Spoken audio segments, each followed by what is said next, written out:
qofka Soomaaliga ah saxanka marka miiska lagu soo saaro cunto cunayso soo xasuuso in qof baahi la jiifay inuu jiro walaalka ah cunug yar oo baahi daraadeed u ooyinayo inuu meel joogo fadhiyo ogow qalbigaaga ku jirto markaasna waxaad ka qaban kartaa ka qabo waalidiinta hooyaasha aabbayaasha Soomaaliyeed oo carruurtooda qadaya quraac casho heli karo iskuul iyo dugsi quraac u dirsan karo ogow ilmahaaga ilmo lamida oo qadaya quraac casho heli karin maxaan ku raraa iskuul aan aadayn dugsi quraanka xaradan aad u balaartay inta yartaad aragteen meesha yartaad aragteen oo soo koobna madaxweynaha khayr Allah siiye ku dhawaaqay in dugsiga muxuu ahaa la weyneeyo oo gudoomiyaha degmada amray in dugsi loo dhiso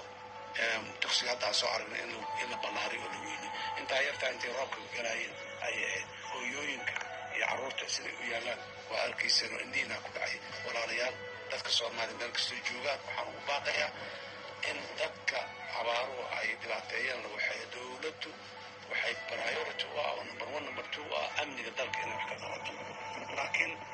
dadkaani beriya amniga la sugi doona noloshoodu ma gaartee maanta u baahan yihiin muxuu ahay wixii basic qof bini aadan wuxuu u baahnaado wixii ugu hooseeyay ayay maanta u baahan yihiin meel kastoo ay joogaan baydhabo bas ma dalkoo dhan ay joogaan meel kastoo ay joogaan ood ka gaarto adigu ama wax gaarsii karto wax gaarsii annaguna waxaan ka shaqaynaynaa ilaahay idinkiis inta karaankeenna iyo xoogna suuqeen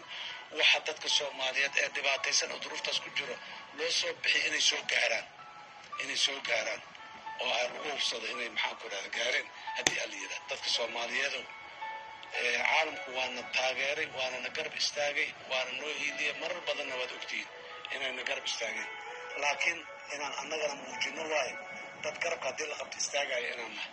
laakiin dadan istaagayna haddaan noqono nalama istaaji karo waxaan codsanayaa dadka Soomaaliyeed mar kale caqligooda iyo xoogooda iyo kuwa wax siiyey ilaahay ha u badiyo waxay haystaan dadkaan in la soo eego haddii aan yiraahdo dadka soo barakacay degiin aniga runtii way aragnimo badan ayaan duruufahan horaan u leeyahay waxaan soo joogay 1974 abaartii ahayd oo daba dheer waxaan soo joogay tiyaatarka dowladda 11kii yani abaaruhu iyo dhibka ay keenaan iyo siday xaaladda dadka hataa u bedelaan iyo degaamaynta iyo waxa dhan dadkan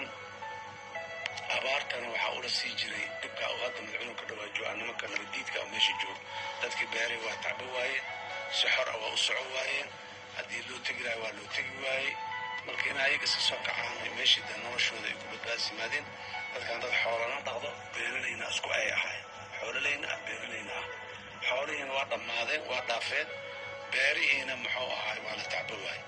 abaartii roob la-aanta ka sokow markii roob yar la helanay shabaabaa laga tacban waayo oo dadkii ilaa ay beesa bixiyaan abuur dhulka ma ku ridi karaan beesana ma haystaan sida haddaba ay noo sheegeen qoysaskii iyo dadkii aan warsanay qaarkood marka muxuu ahaay duruufta dadkaani meesha keenta waa duruuftaas dadka Soomaaliyeed meel kasta oo joogaan walaalaha waxaan ugu baaqaynaa sideedaba dadka in loo dhugnaado loo diyaar garoobo wixii la haysta aan ku noolnahay aan la wadaagno kuwa baydhabo jooga iyo kuwa dalka intiisa kala jooga intaba dadba barakacayaan meel kastoo joogaan